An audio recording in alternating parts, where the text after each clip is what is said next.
Hello students, hope you all are reading well at home. Welcome to the 10th standard social science class, Geography. Before starting the lesson, I want you to get ready with a notebook and a pen so that you can jot down the important points while we are going through this fantabulous lesson, Resources and Development. So are you ready, children? So let us see what is the definition of resources. Everything available in our environment which can be used to satisfy our needs, provided it is technologically accessible, economical, feasible, and culturally acceptable, can be termed as a resource. So this is the definition of the resource.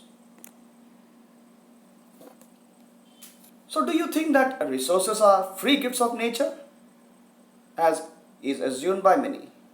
Actually, they are not, children. Resources are a function of human activities. Human beings themselves are essential components of resources. We, the human beings, transform material available in the environment into resources and then use them. So the process of transformation of things available in our environment involves an interdependent relationship between nature, technology, and institutions.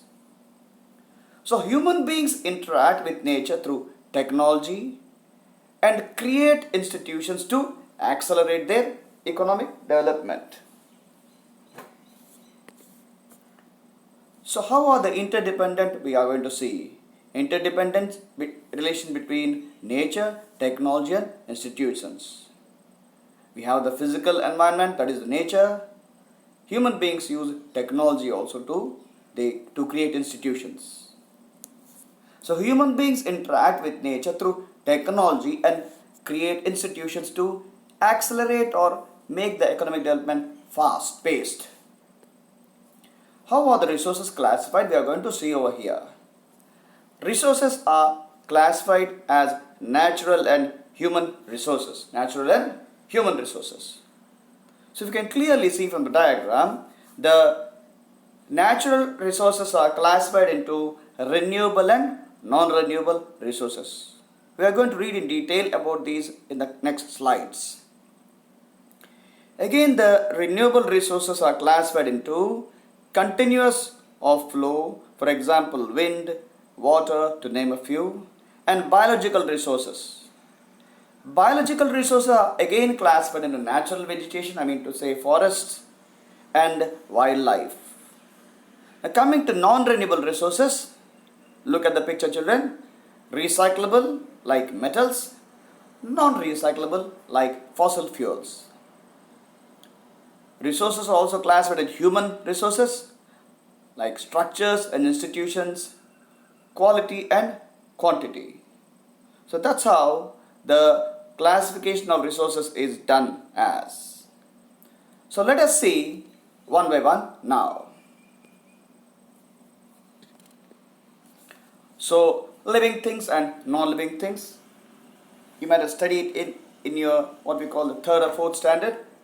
On the basis of origin, how are the resources classified into? Biotic resources. So these are the resources which are obtained from the biosphere and have life, such as human beings, flora and fauna. Flora means the plants, fauna means the animals. Fisheries, livestock, etc. are some examples of biotic resources. You can see in the image clearly about the examples of the biotic resources. Abiotic resources. What are these? Let us see. All those things which are composed of non-living things. All those things which are composed of non-living things are abiotic resources. For example, rocks and metals. So these are the differences, or what do you mean by biotic and abiotic resources. So non-living things, for example, water, soil, air, light, sunlight and minerals are considered as abiotic resources. So, let us see the next slide, what is in store. So, on the basis of origin, we have biotic resources obtained from biosphere, have life, example as I told you, human beings, flora and fauna, fisheries, livestock, etc. Note it down, children. Abiotic resources composed of non-living things like rocks and metals. The same thing which was depicted in the previous diagram is in writing now. So, dividing the environment, we divide into biotic and abiotic factor. A clear picture showing that grass is a biotic resource and sand and water are abiotic factors or resources. On the basis of exhaustibility, let us see on the basis of exhaustibility how are these divided. So, renewable resources and non-renewable resources, renewable and non-renewable resources. So, what are renewable resources? So, these are the resources which can be renewed or reproduced by physical, chemical or mechanical processes. So, renewable resources are the resources which can be renewed or reproduced by physical, chemical or mechanical processes. These are also called as replenishable resources.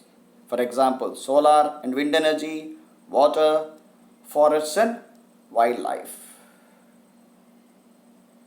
The renewable resources can be further divided into continuous or flow. We will see this later again. So now, what are non-renewable resources? So these resources occur over a very long geological time. Minerals and fossil fuels are examples of such resources. So you cannot renew. So these are non-renewable resources. These resources take millions of years in their formation. Some of the resources like metals are recyclable and some like fossil fuels cannot be recycled and get exhausted with their use. Clear? These are on the basis of exhaustibility we can divide into renewable and non-renewable resources. We have seen this same thing. Okay? So write down again. Renewable resources are renewable or replenishable resources which can be renewed or produced by physical, chemical or mechanical processes. Examples are solar and wind energy, water, forests and wildlife, etc. Renewable resources may be further divided into continuous or flow, for example, wind and water. Non-renewable resources are formed over a sustainably long geological time like minerals and fossil fuels. These can be subdivided into recyclable resources like metals, non-recyclable resources like fossil fuels which cannot be recycled and get exhausted with their use. From examination point of view, these are very important. That's why I'm repeating this many a times. Okay? So these are some examples of renewable resources. Try to identify these, children.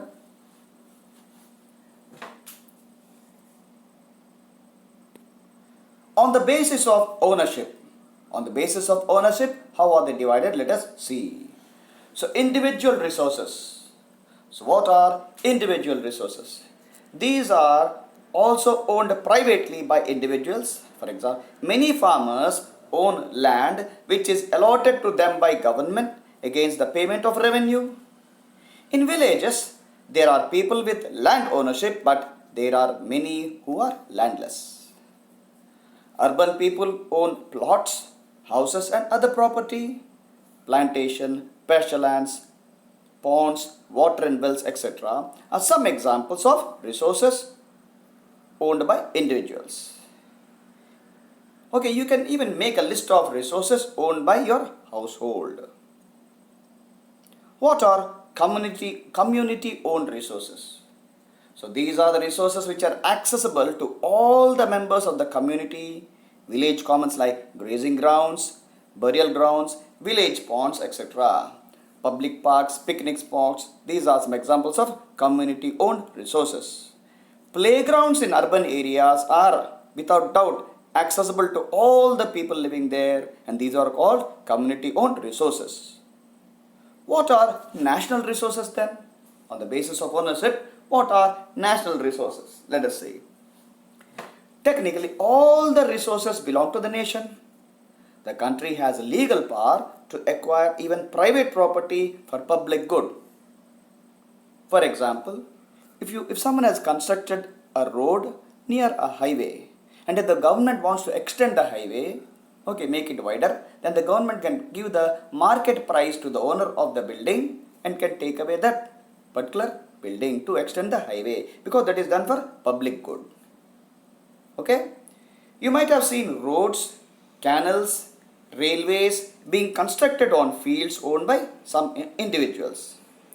Urban development authorities get empowered by the government to acquire land. As I have given a previous example, the government wants to extend the highway, make the highway or the road more wide, then it can acquire the property of individuals also. Government has that right.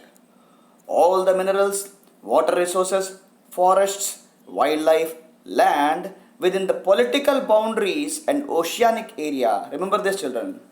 All the minerals, water resources, forests, wildlife, land within the political boundaries and oceanic area up to 12 nautical miles. That means 22.2 kilometers. 12 nautical miles is equal to 22.2 kilometers from the coast, which is termed as territorial waters, and resources therein belong to the nation. So what are international resources? So there are international institutions which regulate some resources. The oceanic resources beyond 200 nautical miles of exclusive economic zone belong to open ocean, and no individual country can utilize these resources without the occurrence of international institutions, without the concurrence, I mean to say permission, concurrence, okay? So do you know that India has got the right to mine manganese nodules from the bed of Indian Ocean, from that area which lies beyond the exclusive economic zone? Clear? So this is a brief introduction or the in-depth reading into the resources, how they are classified according to basis of ownership: individual, community owned, national and international resources. Again, we are going to take a look into that. So these are owned by individual resources, are owned by private individuals, right? Land owned by farmers, allotted by government against payment of revenue. Plantations, pasture lands, ponds, water in wells owned by individuals. Plots, houses and other property owned by people in the city. Community resources are resources accessible to all the members of community, like village commons, grazing grounds, burial grounds, village ponds, public parks, picnic spots and playgrounds in urban areas. National resources: roads, canals, railways, minerals, water resources, forests, wildlife, land within the political boundaries, territorial water and resources within the term territorial water. See, this is very important again. Territorial water refers to the oceanic area up to 12 nautical miles, 19.2 km from the coast. The country has legal powers to acquire even private property for public good. As I gave the example of extension of highway, urban development authorities get empowered by government to acquire the land. International resources. So as I told you, these include the oceanic resources beyond 200 kilometers of exclusive economic zone, which belong to open ocean, and no individual country can utilize these without the concurrence or take the permission of international institutions. India has to obtain the right to mine. It already obtained right to mine manganese nodules from the bed of Indian Ocean from an area which lies beyond the exclusive economic zone.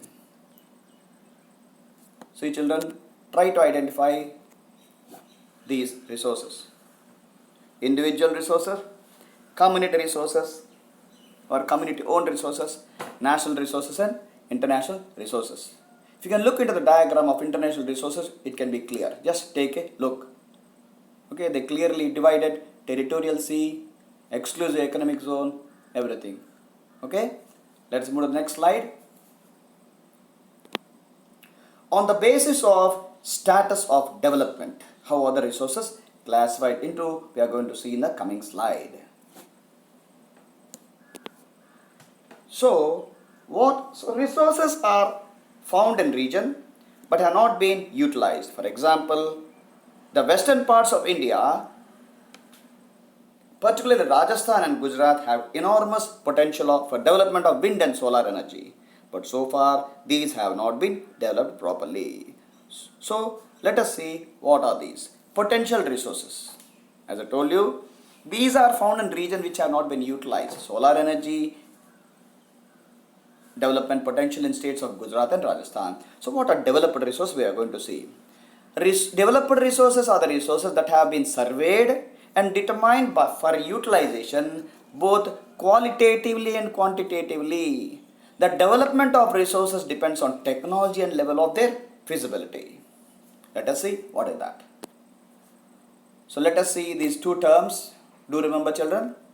Stock. What is stock? Stock refers to materials in the environment which have the potential to satisfy human needs, but human beings do not have the appropriate technology to access these.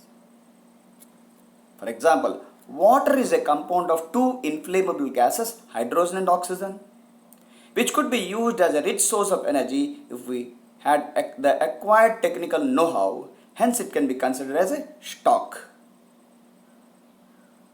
Reserves. Reserves are the subset of the stock which are yet to be put into use with the help of existing technical know-how. These can be used for meeting future requirements. For example, river water can be used for generating hydroelectric power, but presently it is being utilized only to a limited extent. Thus, the water in the dams is a reserve which can be used in the future. So that is the difference between a stock and a reserve.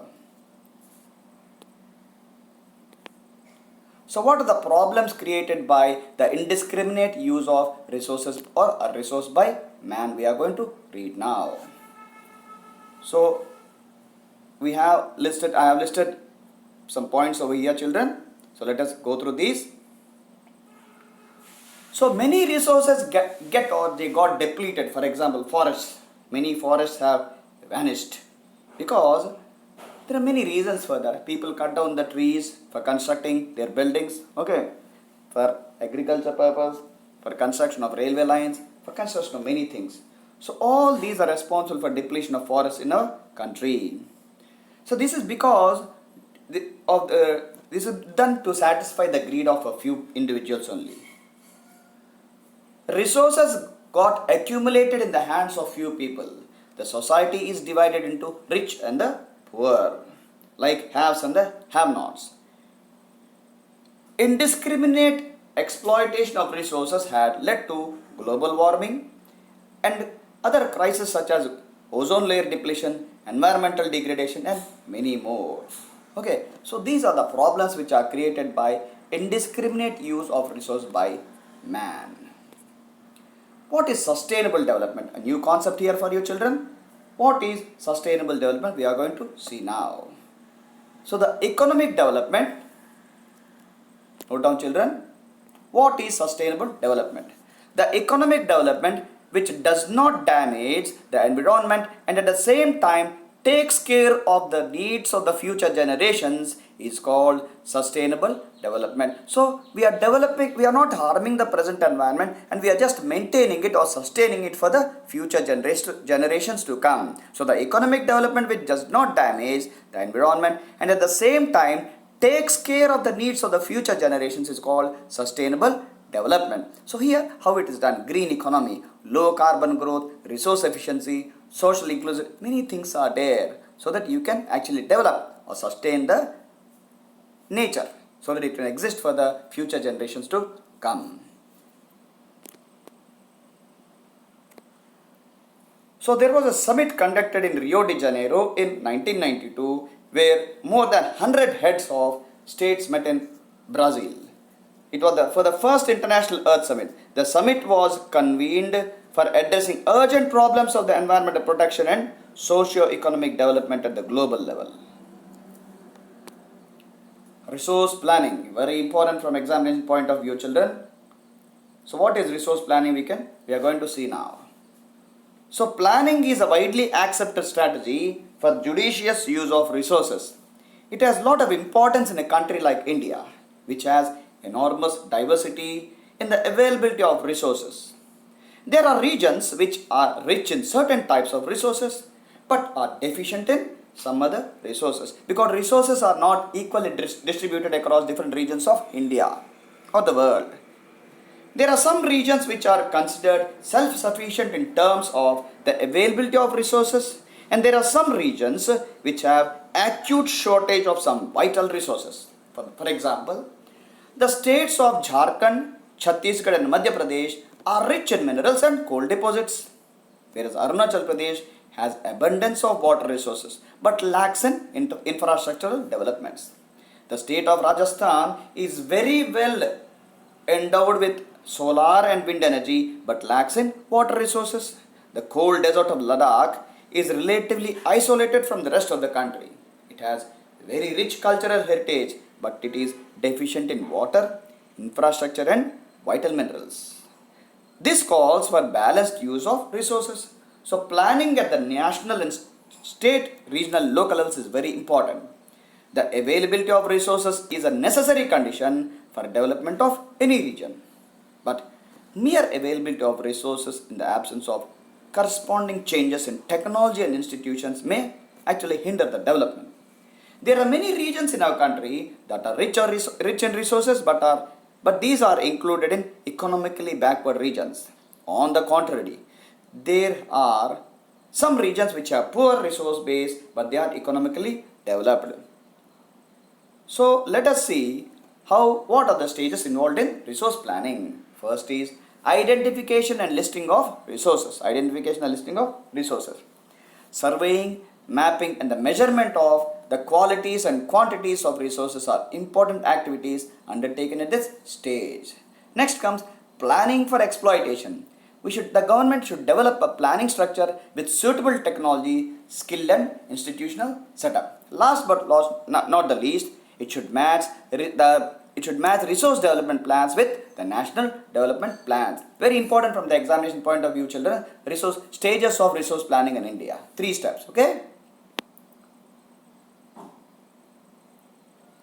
So as I told you, what is the importance of resource planning we are going to discuss once again. Some regions of India are rich in certain resources and poor in some resources. Examples we already discussed. Okay. So wastage of resources can be avoided by planning. Environmental pollution can be reduced. Over exploitation of resources can be avoided. Clear? Next one. Resource conservation. Let us see what is this now. Planned use of resources in order to meet the present needs and to store a part for future generation is called resource conservation. Why is it necessary? Because many resources are non-renewable and exhaustible. So if we conserve them, we can use them for a longer period of time. Conservation of resources helps us to reduce wastage. It will help in economic progress. Resource conservation helps us to protect the environment. According to Gandhiji, there is enough for everybody's need and not for anybody's greed. Greedy and selfish individuals and the exploitative nature of modern technology are the root cause for resource depletion. So the father of a nation, Mahatma Gandhiji, was against mass production and wanted to replace it with production by masses. So land degradation. Large-scale soil erosion caused by running water and wind, dumping of waste materials from mining centers and industrial units. Over-irrigation leads to increase in salinity and alkalinity in the soil. Overgrazing by animals and deforestation by man. Wastewater from the industrial units pollutes the lands. Mineral processing like grinding of limestone for cement industry and calcite and soapstone for ceramic industries creates a lot of dust. This dust is deposited in the neighboring land. So this is how land degradation is generally done. Okay. So what are the land conservation methods which we can use? Let us see each one. Okay. So soil erosion can be prevented by ending deforestation, controlling grazing, encouraging afforestation, and practicing terrace farming in hilly areas. Afforestation means planting more trees. Preparation of shelter belts of plants and stabilizing of sand dunes by growing thorny bushes will help to prevent land degradation in deserts. Mining activities should be controlled. New technology which reduces wastage can be adopted. Industrial waste should be chemically treated to remove the harmful substances. Urban waste should be used for the production of biogas and biomanure. Over irrigation should be stopped and new method of irrigation should be followed. So sometimes they ask this question in the exam, maybe 5 or 3 marks. What are the land, how can you conserve land, or what are the land conservation methods?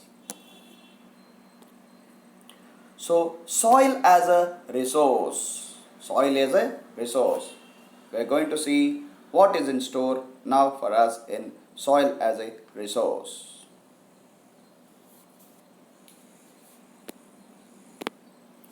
The uppermost layer of the earth's crust, which is loose, broken and useful for plants, is called soil. This is the definition of soil. See, soil consists of mineral matter such as sand and clay and organic matter such as humus, bacteria and earth forms. Soil is formed mainly due to the process of weathering. As a result of weathering, a layer of loose rock materials is formed on the land surface. If this layer remains undisturbed for a long period, then what will happen? Long period of time, chemical, physical and organic changes take place in it. These lead to the formation of soil. The soil is a living system and it takes millions of years to form. Various forces of nature such as change in temperature, actions, running water and many more actually contribute to the formation of soil. Soil consists of organic humus and inorganic materials. So how are the soils classified? We are going to see now. Or we'll see factors which influence soil formation as we read in the previous slide. Let us see the factors first, okay? Climate decides the rate of weathering and the type of vegetation. Topography. Topography of the land decides the accumulation of soil. Nature of parent rock. It decides compositions and texture of the soil. Vegetation decides the amount of humus available in the soil. So these are the factors which influence soil formation process. Types of soil. Very important from the examination point of view. Alluvial soil, red soil, black soil, laterite soil, desert soil and mountain soil. Let us see. So what is in store for us now? So first we are going to look into alluvial soil. Clear? You have to remember this, very important from examination point of view. Types of soils and their qualities and their characteristics, please. So what is alluvial soil? We are going to see, and what are its characteristics, okay? Alluvial soil is the most fertile and widespread soil found in India. It is formed due to the deposition of fine silt called alluvium by the rivers. It is found in northern plains, Gujarat plains and coastal plains. This may come in the map work also. They may ask you to identify the kind of soil found in Gujarat and the coastal plains, or mark the kind of soil which is present in Gujarat. It consists of sand, silt and clay. It is divided into khadar and bangar. We will see this later what it is. Like new alluvium and old alluvium. It contains soil nutrients such as potash, phosphoric acid and lime. So it is fertile and good for the growth of sugarcane, rice, wheat and pulses. So these are the characteristics of alluvial soil. Difference between khadar and bhangar. We will see the difference between the khadar and bhangar soils now. Bhangar is the largest part of the of the northern plain and is composed of the oldest alluvial soil, whereas Khadar is found in the floodplains formed by younger alluvium are called Khadar. Bangar, they lie above the floodplains, they resemble terraces.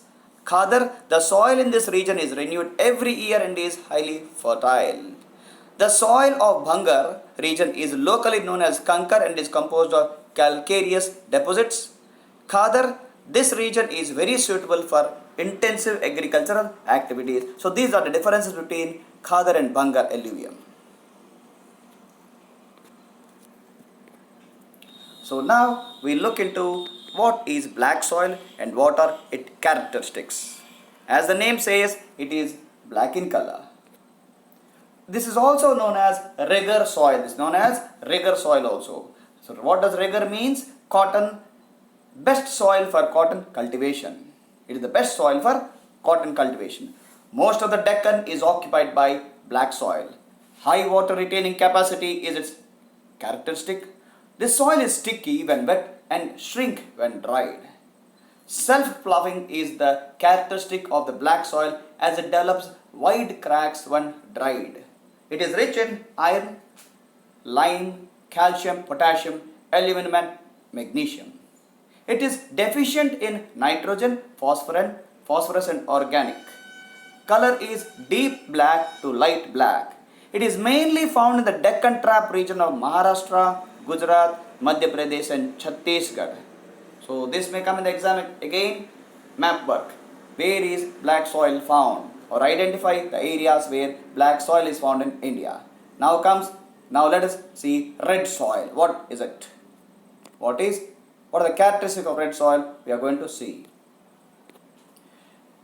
This is seen mainly in low rainfall areas. It is porous, friable structure, absence of lime, kankar, impure calcium carbonate. It is deficient in lime, potash, manganese, nitrogen, humus and potash.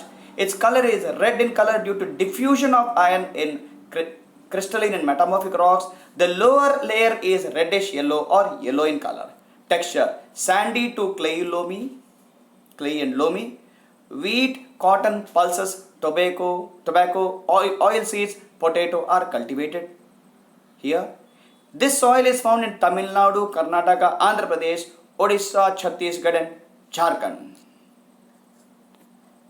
So let us look into laterite soil. Characteristics of laterite soil. The name is derived from the word later, which means brick. It becomes so soft when wet and so hard when dried. It is found in the areas of high temperature and high rainfall. It is formed as a result of high leaching due to rainfall.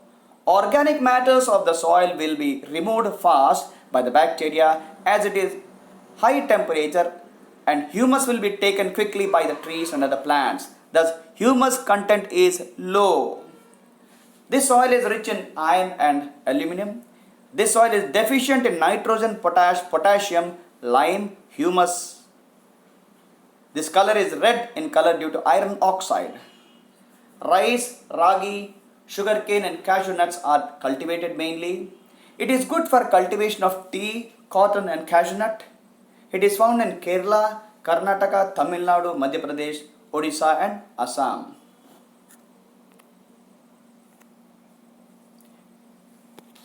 Arid soil. Let us see the characteristics of arid soil. This is seen under semi-arid conditions developed mainly by wind activities. High salt content, lack of moisture and humus. Kankar or impure calcium carbonate content is high, which restricts the infiltration of water. Texture, it is sandy. Color is red to brown and is found in western Rajasthan. Forest soil. These are formed in the forest areas where sufficient rainfall is available. The soils vary in structure and texture depending on the mountain environment where they are formed. They are loamy and silty on valley sides and coarse grained in the upper slopes. In the snowbound mountain areas of Himalayas, They experience denudation and are acidic with low humus content. The soils found in the lower valleys are fertile. Soil erosion. We'll see what is soil erosion. How can we control or what is soil erosion? We'll see now. Removal of topsoil from one place to another by natural agencies is called soil erosion. Why is it caused? It is caused by running water and wind. Deforestation, overgrazing and unscientific agricultural practices are responsible for large-scale soil erosion. From examination point of view, what are the two types of soil erosion? Gully erosion and sheet erosion. Very important from the examination point of view, children. So the rainwater when moves down on an uneven land scoops away the soil and forms deep channels called gullies. This type of erosion is called gully erosion. A land which is broken into many small parts by gullies is called bad land. A bad land is unfit for cultivation and for other economic activities.